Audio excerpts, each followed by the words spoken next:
ஏக இறைவனின் சாந்தியும் சமாதானமும் நம் அனைவரின் மீதும் உண்டாவதாக. எல்லா புகழும் இறைவன் ஒருவனுக்கே. நம்ம தொடர்ந்து போர் நிலவரங்களை பார்த்துட்டு இருக்கோம். தற்போது வந்த சில முக்கியமான தகவல்களை பார்த்தா, ஈரான் இப்போது ஒரு மிரட்டலான வீடியோ வெளியிட்டு இருக்காங்க. அதை பார்க்கும் போதே தெரியும் ஈரானுடைய பலம் இப்படின்ட்டு. நிறைய பேர் ஈரான் பயந்துட்டாங்க, வெறும் வாய்ஸ் எவடால் தான் வித்துட்டு இருக்காங்க, இவங்கெல்லாம் போரே தொடங்க மாட்டாங்கன்னு சொல்லிட்டு இருக்காங்க. அவர்களுக்கெல்லாம் இந்த வீடியோ அப்படிங்கிறது பதில் சொல்லக்கூடிய விதத்துல இருக்கும். இன்னும் அது மட்டும் இல்ல, இதுவரையும் ஈரான் தான் சிவப்பு கொடியை ஏற்றி நாங்க பழி வாங்குவோம்னு சொல்லியிருந்தாங்க. இப்போது ஹிஸ்புல்லாவும் சிவப்பு கொடியை நேற்று ஏற்றி இருக்காங்க. அப்படின்னாவே அவங்க ரிவெஞ்ச் கொடுக்கறதுக்கு தயாராயிட்டாங்க, போர் செய்ய போறாங்க. இப்ப அழைப்பு கொடுத்துட்டாங்க. இதுவரையும் எங்கள்கிட்டயே ஆள் இருக்குது, வேற யாரும் எங்களுக்கு தேவையில்லை சண்டை போடுறதுன்னு சொல்லிட்டு இருந்த ஹிஸ்புல்லா இப்போது சிரியா ஈராக்ல அழைப்பு கொடுத்துட்டாங்க. யாரெல்லாம் வரணும்னு ஆசைப்படுறீங்களோ எல்லாரும் கிளம்பிவாங்க, நாம இஸ்ரேலை எதிர்த்து தாக்குறதுக்கு ரெடி ஆயிட்டோம் அப்படின்னு சொல்லிட்டு அழைப்பு கொடுத்துருக்காங்க. அப்படின்னா தரை வழியாக நுழையிறதுக்கான திட்டங்களும் போர் செய்யறதுக்கான திட்டங்களும் இப்போது ஹிஸ்புல்லாட்ட இருக்குது. அது இல்லாம இப்ப சமாதான பேச்சுவார்த்தைக்கு தொடங்கியிருக்காங்க. அது சம்பந்தமான தகவல்களை பார்க்கலாம். இன்னும் சில முக்கியமான விஷயங்கள்லாம் இருக்கு, அனைத்தையும் ஒரு தொகுப்பாக பார்க்கலாம். மறக்காம சப்ஸ்கிரைப் பண்ணிக்கோங்க. இப்ப சமாதான பேச்சுவார்த்தை ஆரம்பிச்சாங்க. என்ன சொல்றாங்கன்னா, 15ஆம் தேதிக்கு நாங்க சமாதானப்படுத்திடுவோம், கம்பல் பண்ணிடுவோம் இஸ்ரேலின்னு சொல்லிட்டு நேற்று அமெரிக்கா சொல்லியிருந்தாங்கிறது உண்மைதான். இருந்தாலும் அது எந்த அளவுக்கு நடக்க போறதுன்னு தெரியல. இப்ப இஸ்ரேல் என்ன சொல்லியிருக்காங்கன்னா, பேச்சுவார்த்தைக்கு வரவும் சொல்லியிருக்காங்க. எப்பயுமே அவங்க பேச்சுவார்த்தைக்கு வருவாங்க, பேச்சுவார்த்தையுடைய முடிவு தான் அவங்க ஒழுங்கா சொல்ல மாட்டாங்க. இப்ப அவங்க வரேன்னு சொல்லியிருக்காங்க. அடுத்தது ஹமாஸும் போய் கலந்துப்பாங்க. 10வது நடுவுல எஜிப்து, கத்தார் இந்த தடவை இருக்கிறாங்க. எல்லாரும் சேர்ந்து இப்பவாவது போரை நிறுத்தினாங்கன்னா ஒரு நல்லதா இருக்கும். ஏன்னா எப்பயுமே அமெரிக்காவும் இஸ்ரேலும் என்ன பண்ணுவாங்கன்னா, எல்லாரும் கூட்டம் சேர்றாங்களா, இப்ப ஈரானும் வருது, லெபனானும் வருது, ஹமாஸ் இருக்காங்க, அது இல்லாம சின்ன சின்ன நிறைய குழுக்கள் வந்துட்டு இருக்காங்க ஐஆர்ஜிசி உடைய ஃபுல் சப்போர்ட்ல. அதெல்லாம் நம்மளால சமாளிக்க முடியாதுன்னு சொல்லிட்டு எல்லாரும் சேர்ற நேரத்துல நாம கொஞ்சம் அமைதியாயிரலாம் நினைச்சாலும் கூட ஆச்சரியப்படுக்கல. ஆனா ஏதோ ஒண்ணு, அந்த மக்களுக்கான அமைதி வரணும். ஆனா அதுவே நிரந்தரமான அமைதியா இருக்கணும், அதுதான் ரொம்ப முக்கியம். இப்ப கொஞ்ச நாளைக்கு அமைதி பண்ணிட்டு அதுக்கப்புறம் மறுபடியும் முதல்ல இருந்து ஆரம்பிக்க கூடாது. இதுக்கு நடுவுல பார்த்தா பிரான்ஸ் என்ன அறிவிச்சிருக்காங்கன்னா, நாங்களும் அமெரிக்கா எஜிப்டோடு சேர்ந்து சமாதானத்துக்கு பேச்சுவார்த்தைக்கு வருவோம், நாங்களும் சமாதானத்தை தான் விரும்பிட்டு இருக்கோம், நாங்க ஆரம்பத்துல இருந்து அதை பத்தி எல்லாம் பேசிட்டே தான் இருக்கிறோம், எங்களை ஏன் விட்டுட்டீங்க, நாங்களும் சேர்ந்துக்கிறோம்னு சொல்லிட்டு பிரான்ஸும் இப்ப காசால போர் நிக்கணுங்கிறதுக்காக நாங்க இந்த பேச்சுவார்த்தையில ஈடுபடுறோம்னு சொல்லியிருக்காங்க. இதுக்கு முன்னாடி 2-3 நாளைக்கு முன்னாடி கூட ஈரானுக்கு போன் பண்ணி இந்த போர் எல்லாம் வேண்டாம், அது பார்த்தா எல்லாருக்குமே பிரச்சனை தான், நீங்க கொஞ்சம் இந்த போரை வரவிடாம தடுத்துருங்கன்னு சொல்லிட்டுலாம் பிரான்ஸ் ஈரான்கிட்ட பேசினாங்க அப்படிங்கக்கூடிய தகவல் எல்லாம் வந்துட்டு இருந்துச்சு. ஆனா எல்லாருமே இஸ்ரேலுக்கு ஆதரவாளர்கள் தான் அப்படிங்கறதுல சந்தேகமே இல்லை. சரி, சமாதானம்லாம் பேச்சுவார்த்தை போயிட்டு இருக்கே, இப்ப ஹிஸ்புல்லாவும் ஈரானும் அமைதி ஆயிட்டாங்களா, எந்த ஒரு நடவடிக்கையும் எடுக்கலையான்னு பார்த்தா அவங்களுடைய வேலையை ஒரு சைட்ல கரெக்டா பண்ணிட்டு இருக்காங்க. முதல்ல ஈரானை பத்தி பார்த்துடலாம். ஈரானுடைய ஜெனரலாக இருக்கக்கூடிய கானி அவர்கள் இன்னைக்கு ஒரு அறிவிப்பு கொடுத்திருக்காங்க. நாங்க வந்துட்டோம், கவலைப்படாதீங்க, நாங்க உங்களுக்கு சுதந்திரம் வாங்கி தரோம்னு சொல்லிட்டு பாலஸ்தீனத்துக்கு சொல்லிட்டாங்க. இந்த தடவை நாங்க நுழைஞ்சிட்டோம் இல்ல, அவ்வளவுதான், இனி 2ல ஒரு முடிவை நாங்க பார்க்காம விட மாட்டோம்னு இருக்காங்க. கவனிச்சுக்கோங்க, இதுதான் ரொம்ப முக்கியம். ஈரான் வாயிலேயே பேசிட்டு இருக்குது, அவ்வளவுதான், அதை விட்டுட்டு போயிருவாங்கன்னு சொன்னாங்க. ஈரானுடைய ஜெனரல் நேற்றைய தினம் சொல்லியிருக்காரு, நாங்க உள்ள வந்துட்டோம், பாலஸ்தீனமே நீங்க கவலைப்படாதீங்க, ஹமாஸ்ட நாங்க சொல்றோம், உங்களுக்கு இந்த தடவை சுதந்திரம் கன்ஃபார்ம், அதுக்கு எங்க வேலை என்னவோ அந்த வேலையை செய்வோம். ஒன்னா அவங்க சமாதானத்துல முடிவெடுக்கணும், போரை நிறுத்தணும், இல்லையா எங்கள்கிட்ட சண்டை போட்டு முடிவெடுக்கணும். 2ல எதுவா இருந்தாலும் சரி, சண்டை போடுறேன்னு சொன்னா சண்டை போடுறதுக்கு ரெடியா இருக்கும், இல்ல சமாதானம்னு சொன்னா நாங்களும் சமாதானத்துக்கு ரெடியா இருக்கோங்கிறாங்க. இப்ப இவங்களை பொறுத்தளவுக்கு சமாதானம் வேண்டாம் அப்படிங்கறதை சொல்ல, அவங்க சமாதானம்னா ஓகே, சமாதானம் தான், ஆனா அதோட நீங்க என்ன பண்ணிடணும், காசாவை விட்டுறணும், படைகளை வெளியெடுத்துடணும், அவர்களுக்கு தேவையான அவங்க விஷயத்துல நீங்க மூக்கு நுழைக்க கூடாதுன்னு சொல்லிட்டு இஸ்ரேல்கிட்ட கட் அண்ட் ரைட்டா பேசிட்டு இருக்காங்க. இதை பார்த்தா ஈரான் தரப்புல சொல்லியிருக்காங்க. அப்படின்னாவே ஈரான் இந்த தடவை சுதந்திரத்தை வாங்கி தராம விடமாட்டோம் அப்படிங்கறதுல உறுதியா இருக்காங்க. அடுத்தது ஹிஸ்புல்லா சிவப்பு கொடியை ஏத்திட்டாங்க. இதுவரை ஈரான் ஏத்தி இருந்தாங்க, பழி வாங்குறதுக்கான அடையாள கொடிதான் அது. பொதுவாக சியா முஸ்லீம் இந்த மாதிரியான பழக்கங்கள் இருக்கும். அவங்களுடைய நாட்டுல பார்த்தா இந்த மாதிரி சிவப்பு கொடி எல்லாம் ஏத்துவாங்க. ஒவ்வொரு நாட்டுல ஒரு பழக்கம் இருக்கும், இவர்கள்ட்ட இப்படி ஒரு பழக்கம் இருக்கு. இப்ப ஹிஸ்புல்லா நேத்து சிவப்பு கொடி ஏத்திருக்காங்க. கொடி ஏத்துனது மட்டும் கிடையாது, எல்லாரும் கிளம்பி வாங்கன்ட்டு அழைப்பு கொடுக்க ஆரம்பிச்சிட்டாங்க. ஈரானு, ஈராக்கு, ஏமனு 3ல இருந்து நீங்க என்ன பண்ணிருங்க, சோல்ஜர்ஸ் எல்லாம் கிளம்பி வந்துருங்க. எங்க வந்துருங்க, சிரியா வழியாக லெபனானுக்குள்ள வந்துருங்க. நாம என்ன பண்ணிடலாம், அவங்களை எதிர்த்து போரிட ஆரம்பிச்சிடலாம் அப்படின்னு இருக்காங்க. இது பார்த்தா ஒரு பெரிய அறிவிப்பு தான், இது ஒரு சாதாரண விஷயம் கிடையாது. தரை வழியாக நுழையிறதுக்கு அழைப்பு கொடுத்துட்டாங்கன்னாவே போர் செய்யறதுக்கு ஹிஸ்புல்லா ரெடி ஆயிட்டாங்கன்னு அர்த்தம். அதுலயும் time has come to liberate Palestine people, அவர்களுக்கான சுதந்திரத்தை வாங்கி தரதுக்கான நேரம் வந்துருச்சுன்னு சொல்லிட்டு ஹிஸ்புல்லாவும் அறிவிச்சிருக்காங்க. இதுவரையும் வந்து எங்கள்கிட்டயே ஆட்கள் இருக்காங்க லட்சக்கணக்கானவங்க, எங்களுக்கு வெளியிருந்த ஆள் தேவையில்லைன்னு சொல்லிட்டு ஹவுதிகள்கிட்ட சொல்லிட்டு இருந்தாங்க. ஹவுதிகள் வந்து சொன்னாங்க நாங்க உள்ள வரோம் லெபனானுக்குள்ள, அவங்களை எதிர்த்து நம்ம போரிடலாம்னு சொன்னதுக்கு அப்படிதான் வந்து ஹவுதிகள்கிட்ட சொன்னாங்க, சிரியால சொன்னாங்க, ஈராக்ல சொன்னாங்க. ஆனா இப்ப என்ன சொல்லிட்டாங்கன்னா வாங்க வரேன்னு தானே ஆசைப்படுறீங்க, ஈராக்ல இருந்து வாங்க, ஈரான்ல இருந்து வாங்க, சிரியால இருந்து வாங்க, அதுக்கப்புறம் ஏமன்ல இருந்து வாங்க, எல்லாரும் சேர்ந்து சுதந்திரத்தை வாங்கி கொடுத்துடலான்ட்டாங்க. அப்ப ஈரானுடைய கமாண்டரும் என்ன சொல்றாரு, நாங்க வந்துட்டோம் சுதந்திரத்தை வாங்கி தராம இந்த தடவை நாங்க உங்களை வந்து விட்டுட்டு போக மாட்டோங்கிறாங்க. அதேதான் வந்து ஹிஸ்புல்லா என்ன சொல்றாங்க, சுதந்திரத்தை வாங்கி கொடுக்கறதுக்கான நேரம் வந்துருச்சுங்கிறாங்க. அப்ப இது ரெண்டுமே வந்து பார்க்கும்போது இவங்க விட்டுட்டு போற மாதிரி தெரியுதா? கண்டிப்பா கிடையாது. அப்படி இருந்தா அந்த அறிவிப்பை நேத்து வந்து கொடுக்கணும்னு அவசியம் இல்லை. என்னதான் சமாதான பேச்சுவார்த்தை வந்தாலும் கூட இவங்க உறுதியாகத்தான் இருக்கிறாங்க அப்படிங்கிறதை காட்டுது. நேத்து வந்து அந்த சமாதான பேச்சுவார்த்தை பத்தி எல்லாம் வந்து வந்த போது எல்லா ஊடகத்திலயுமே வந்து பார்த்தா அதிகமானவங்க வந்து என்ன சொல்ல ஆரம்பிச்சிட்டாங்கன்னா ஈரான் இப்படிதான் பேசிட்டு சும்மா விட்டுருவாங்க அப்படின்னு சொல்லிட்டு நிறைய பேர் முடிவு எடுத்துட்டாங்க. இனி இந்த போர் வராது, சண்டை இருக்காதுன்ட்டு. போர் எதுக்கு வரணும்? சுதந்திரம் அடையிறதுக்காக வரணும். அப்ப அந்த சுதந்திரத்தை அவங்க தரேன்னு சொன்னாவோ இல்ல அங்க நடக்கக்கூடிய தாக்குதலை நிறுத்துறேன்னு சொன்னாவோ இந்த போர் வர்றதுக்கான அவசியம் இருக்காது. ஆனா இஸ்ரேல் அதுக்கு ஒத்துப்பாங்களா அப்படிங்கிறது பெரும் கேள்வி. இப்ப இருக்கக்கூடிய சிச்சுவேஷனுக்கு அமெரிக்காவும் இஸ்ரேலும் சமாளிக்காது அப்படிங்கிறதை அவர்களே நன்கு வந்து அறிந்து வச்சிருக்காங்க.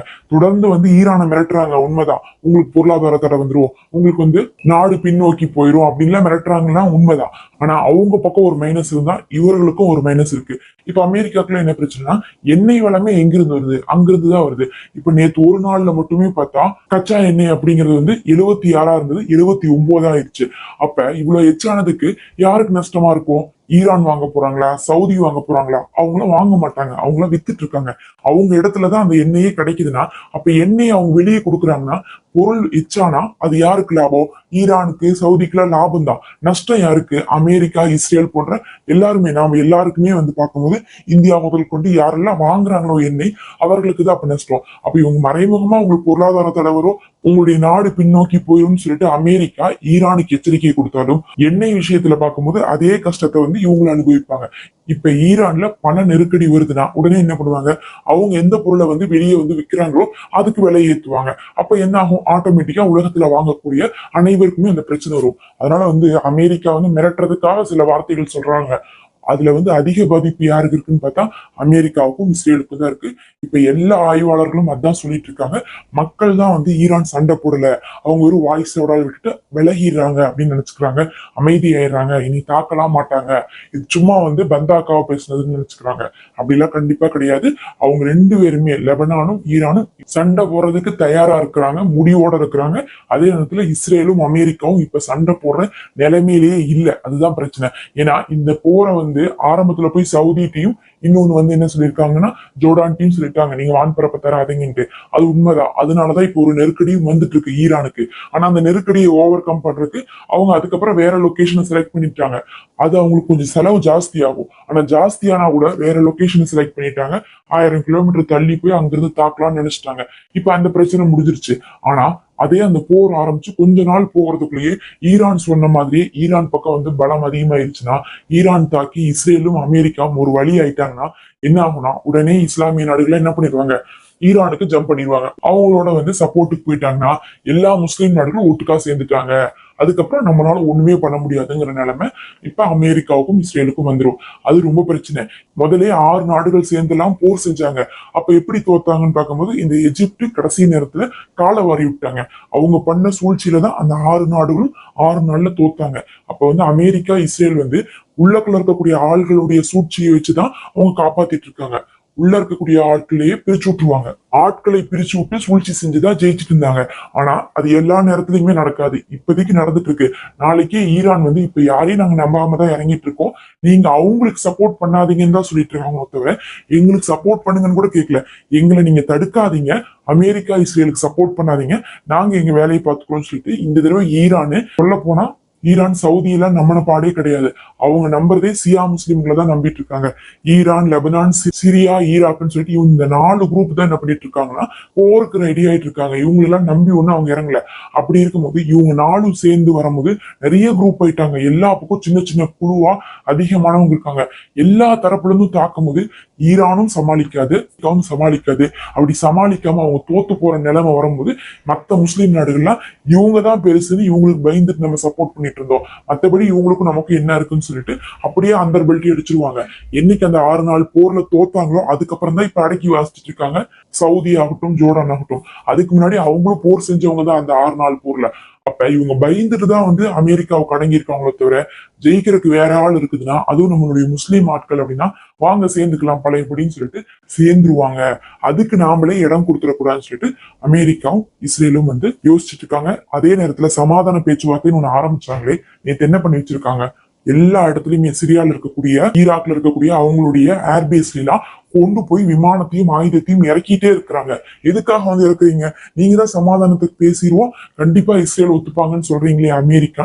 பெரிய கேள்வி வந்திருக்கு. இன்னைக்கு அமெரிக்காவுடைய ஏர்பேஸ்ல எல்லாம் ஆயுதங்கள் போயிட்டே இருக்கு. அப்படின்னா என்ன அர்த்தம்னா அவங்களுக்கு தெரியும் இந்த பேச்சுவார்த்தை எப்படி முடியும்ட்டு. கடைசியா தாக்குதல்னு நம்ம தாக்கு பிடிக்கிறோம்ல, அதுக்கான தயாரிப்புகள் செஞ்சுட்டு இருக்காங்க. இதை பார்க்கும் போதே இவங்க போற ஆரம்பிக்கிறதுக்கான ஒரு வாரம் டைம் எடுத்துக்கிறாங்களோ அப்படின்னு சந்தேகம் வர அளவுக்கு இருக்கு. ஒரு வாரம் டைம் கிடைச்சா நம்ம கொண்டு போய் என்ன பண்ணிடலாம், ஆயுதத்துல இறக்கி வச்சிடலாம். அப்புறம் ஒரு வாரம் கழிச்சு பேச்சுவார்த்தை சுமூகமா இல்லை அப்படின்னு கூட எதையாவது ஒண்ணு சொல்லிடலாம்னு நினைக்கிறாங்களாங்கிற அளவுக்கு பெரும் கேள்வியை கொண்டு வந்திருக்கு. இந்த நிலையில ஈரானுடைய பவர் எந்த அளவுக்கு இருக்குது அப்படிங்கறதை காட்டுற மாதிரி இன்னைக்கு ஒரு வீடியோ வெளியிட்டு இருக்காங்க. அந்த வீடியோட ப்ளே பண்றேன், நீங்க பாருங்க. ஃபர்ஸ்ட் அந்த வீடியோல என்ன இருக்குன்னு பாத்தீங்கன்னா 2000க்கும் மேற்பட்ட ஆயுதங்களை காமிச்சிருக்காங்க. இத்தனை ராக்கெட் சிஸ்டம் இருக்கு, இத்தனை விதமான தாக்குதல் நாங்க செய்ய முடியும்னு சொல்லிட்டு காமிச்சிருக்காங்க. அது எல்லாத்தையுமே அசம்பிள் பண்ணி வச்சிருக்காங்க. இதுதான் அந்த வீடியோ.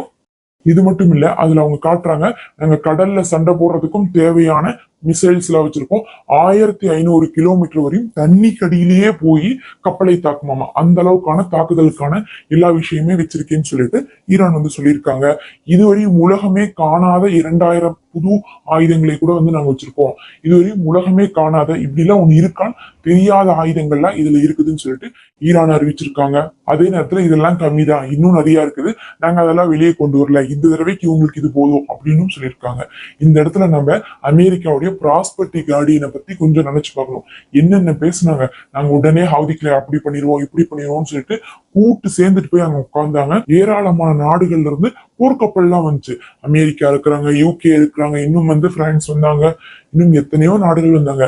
இதுவரையும் இவங்களால ஹவுதிக்குள்ள நிறுத்த முடிஞ்சாலும் நிறுத்தவே முடியல. இப்ப கூட கப்பல் தாக்குதலை நேத்து கூட செஞ்சிருக்காங்க. அப்ப ஒரு சின்ன குழு ஹவுதிக்களையே இவங்களால ஒண்ணுமே பண்ண முடியலன்னா ஈரான் மாதிரி இருக்கக்கூடிய நாட்டை ஒண்ணுமே பண்ண முடியாது. இதுக்கு முன்னாடி ஆப்கானிஸ்தான்ல தோத்து போன மாதிரிதான் அமெரிக்கா தோத்து போகும் நல்லா தெரிஞ்சுட்டுதான் இப்ப சமாதான பேச்சுவார்த்தையை எடுத்திருக்காங்க. இன்னொரு பக்கம் தயாராகி கொண்டும் இருக்கிறாங்க. அதனால ஈரானும் ஹிஸ்புல்லாவும் இவங்களுக்கு பயந்தும் இல்லை, இவங்களை நம்பிட்டும் இவங்க சமாதானத்துக்காக காத்துட்டும் கிடையாது. அவங்களும் 2 பேருமே அறிவிச்சுட்டு வேலைப்பாடுகள்ல ஈடுபட்டு இருக்காங்க. உடனே ஸ்டார்ட் பண்ணுவாங்கன்னு சொல்ல முடியாது. தாக்குதலை ஆரம்பிக்கிறதுக்கு முன்னாடி தயாரிப்புகள் ரொம்ப முக்கியங்கிறனாலதான் அந்த டைம் எடுத்துட்டு இருக்காங்க அப்படிங்கிற மாதிரி தெரியுது. இதெல்லாம் தான் முக்கியமான செய்திகள். நம்ம அடுத்த ஒரு காணொலியில பார்க்கலாம்.